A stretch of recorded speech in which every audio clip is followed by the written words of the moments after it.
Kindie Rockstars.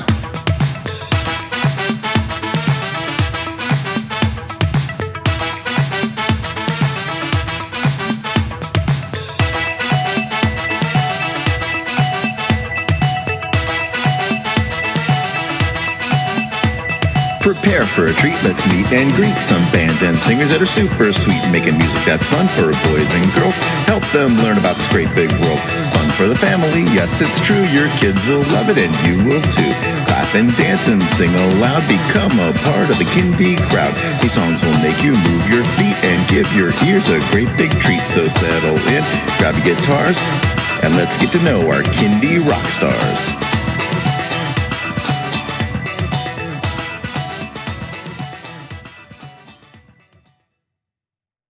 Hello everyone, and welcome to Kindie Rockstars. This is the show that gives you the stories behind the songs from some of the best bands and singers that are making fun, informative, educational, catchy, and occasionally silly songs for children and families. I'm your host, Patrick Adams, and each episode of Kindie Rockstars will feature an artist and a featured song. So let's get to this week's show.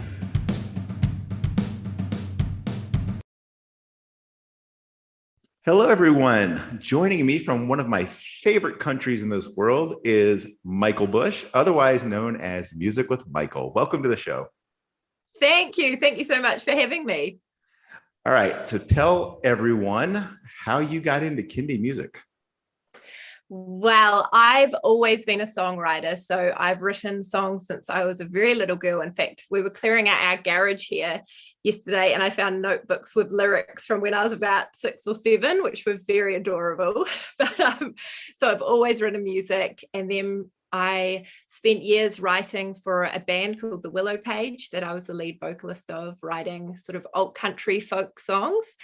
But as you would have heard many times, I had children and was inspired to pivot into children's music. I had my first daughter in 2012 and realized very quickly the value of a good lullaby as I was desperately rocking this baby to sleep.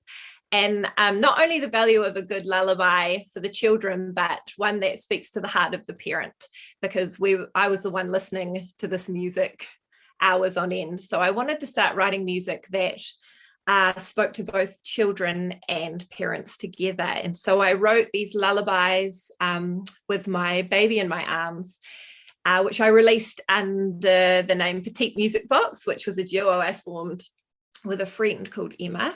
And I performed under that name, Petite Music Box, for about 6 years. And so we released an album of lullabies and then moved into sort of nursery rhyme type songs. And she moved back to France. She's French. And I relaunched as a Music with Michal in 2019. And have just continued to write songs that have grown with my children. So I have 3 girls now I have Harper, who's 9, Sadie, who's 7, and Clementine, who is 4.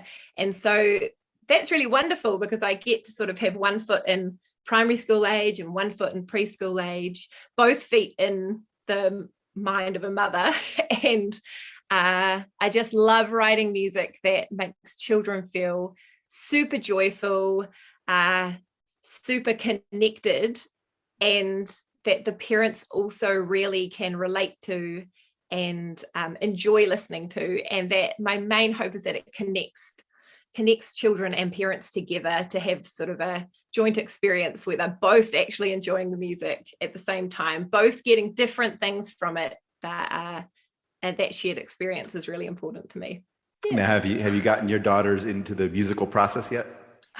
Yes, I sure have. Actually, from such a little age, they are vocalists on so many of my songs, which they still love. I'm waiting for my eldest to sort of grow out of it, but I think we're a few years off. She still thinks I'm really cool, which is a real bonus. But they are a huge part of the recording process, but actually the writing process. They are an endless source of inspiration. And so they're really, really involved in seeing a song from its birth to its release, which is fantastic. Usually by the time it's released, they're very sick of the songs and they don't want to hear them anymore. So how did you find the process of getting these songs that you'd written and eventually recorded released? Well, it's so funny because when I first started doing it in 2012, Spotify wasn't really a thing yet and it wasn't really as easy to get your music out. So Bandcamp was the first way that I released my music. Something that's sort of a great thing about me, and also maybe not so great, is I'm not a perfectionist in any way. So it doesn't need to be perfect for me to think it's valuable to release to the world, which was great during the years when I was a very tired mum of babies just wanting to offer something. But the Emma, who I worked with, was very, very talented at arranging, and so she put her skills into the mix, and we were able to produce really beautiful things and just release them onto Bandcamp.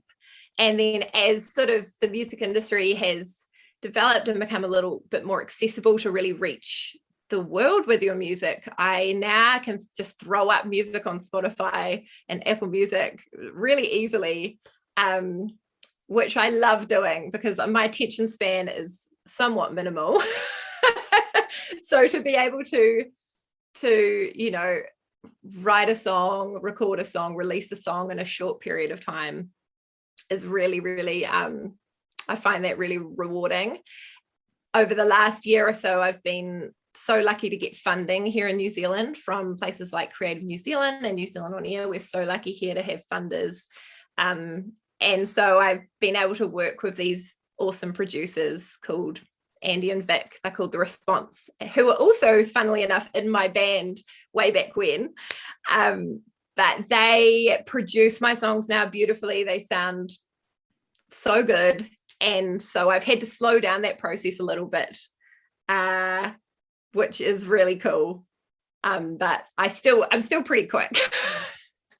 Yeah, I want to go back to that point about New Zealand. I've interviewed several artists from New Zealand, and the support that New Zealand seems to have for the Kindie community is amazing. So tell me about your experience with the New Zealand Kindie community and the government support. It's so amazing. First of all, we have this collective called Kiwi Kids Collective. And the community between us as kids artists, Kindie artists, is really, really incredible and super, super special. And so we have just a Facebook group that we are all invited into, or whenever someone discovers that you make music for children, you get invited in. And so straight away you have this sort of camaraderie and collaborative opportunities with other Kindie artists, and we become quite good friends and support each other. And that in itself is just this amazing thing that we have here. And then especially just in the last few years, it seems like the funding opportunities, or maybe it's just that I've gotten to the point where the funding opportunities are more available to me, that's such a game changer. To have someone be able to finance your music, to give you the chance to get a producer, is just so incredible. My music, especially as music with Michael, because I'm not I don't have the patience either to learn to produce super well. I would release music just by myself, doing it all by myself, and it was okay, but it wasn't amazing. The songs were great, but the sound you can tell the difference when I get funding, if you go through my catalog. So yeah, the chance to work with people who have skills that you don't have, and to get a photographer, pay a photographer to make great imagery, and to pay a designer to make a cool cover is just such a game changer. And to be able to build a team around me while being a solo artist is just incredible. Yeah, your photos are excellent. The art images for your songs and things like that are really good. Thank you. It's so fun to be able to broaden the creative experience and think about imagery as well as music. I really, really enjoy putting together the sort of vibes and moods for what I do. So do you have a general theme about the songs that you write, or are you just kind of whatever topic strikes you, you'll write a song? I pretty much wing it with whatever topic strikes me. I have an overall sort of overarching desire that my music would lift the well-being of families. But that can happen in so many ways. So it might be, you know, I have Seagull Song, which is this ridiculous song that the chorus is caca, caca, caca, and people really enjoy that. That's totally silly, but that, you know, if it makes you laugh, that's going to raise your well-being. And then other songs that speak to the heart of children and the heart of parents and talk about, you know, kindness and inclusion and that intentionally, you know, speak to the good things in the world, to focus on the beautiful things of the world. That's a real theme, but there are no rules. I'll write about anything. So as an artist, how did your life change in 2020? That's a good question.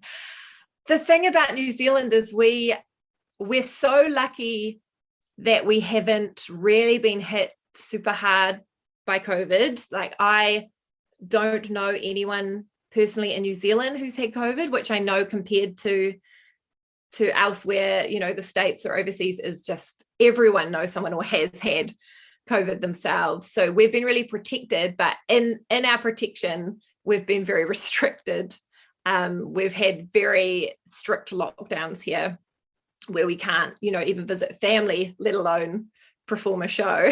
So we've all had to pivot. And the thing that I'm grateful for is that I was already really familiar with live streaming before the pandemic. I discovered live streaming super early on, maybe 2017 or even 2016, still when I was Petite Music Box.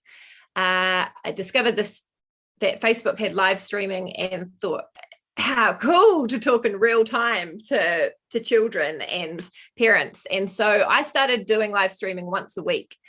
So way back then. So it was really easy for me to just increase the live stream. So during our lockdown, I live stream every day, which means I get this opportunity to be part of the routine of a family in a really difficult time and bring a little bit of laughter and some music.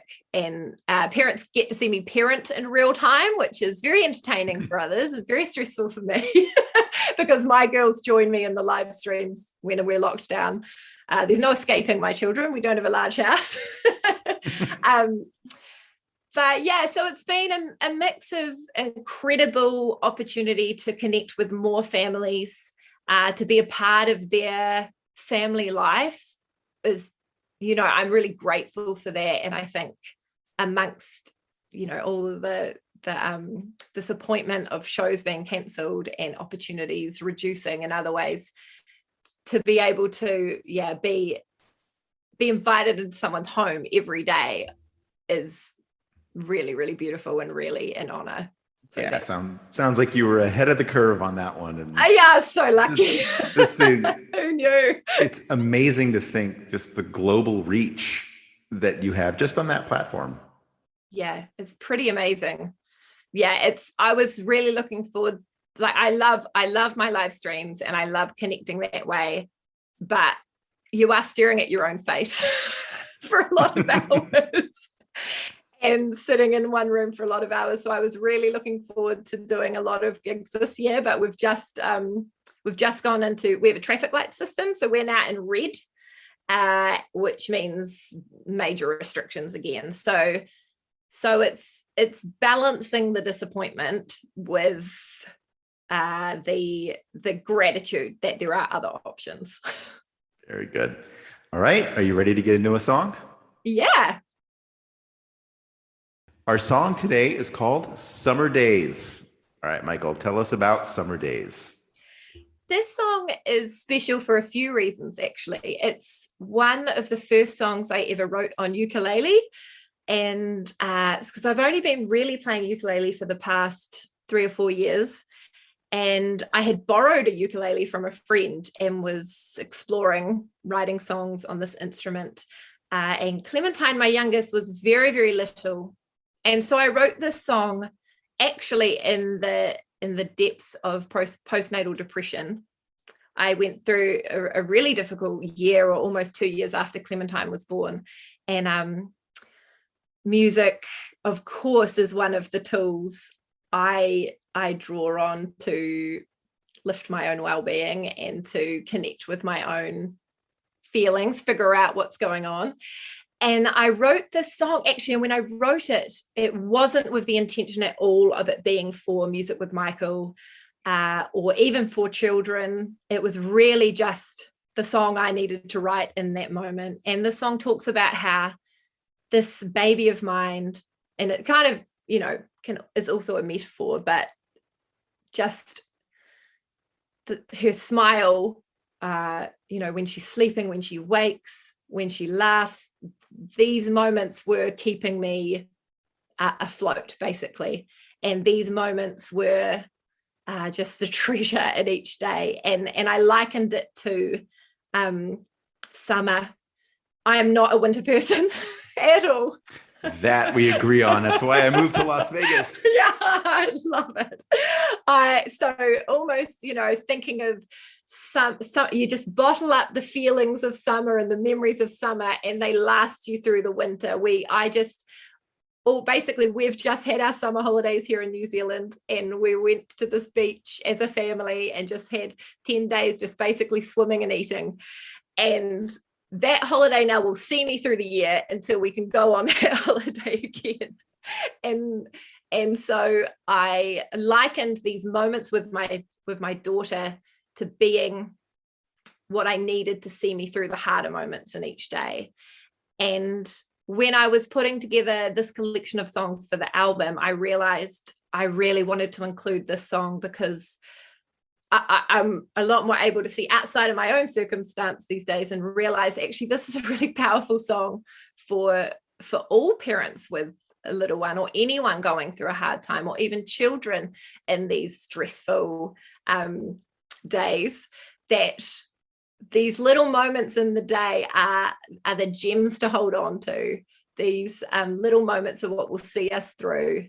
And I'm so glad I put it on the album. And in the end, it became the album's title, because I realized that was in essence what the whole album was. It was grabbing onto these beautiful things about life and grabbing onto these perfect, joyful moments we have, and then letting them be the thing that anchors us through the storms and through the difficult moments, and through when you're then angry at your child half an hour later and grumpy and tired, and just taking those moments that are just sort of pure and letting them be the markers throughout your life, really.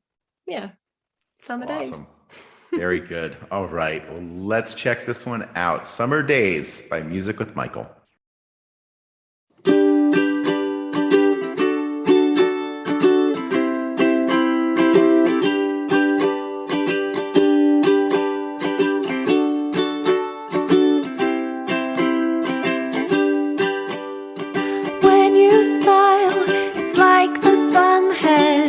Lit up all the room. When you laugh, it's like the trees are laughing here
All right. Music with Michal. Let everybody know where they can stream and download that song and how they can find and connect with you on social media.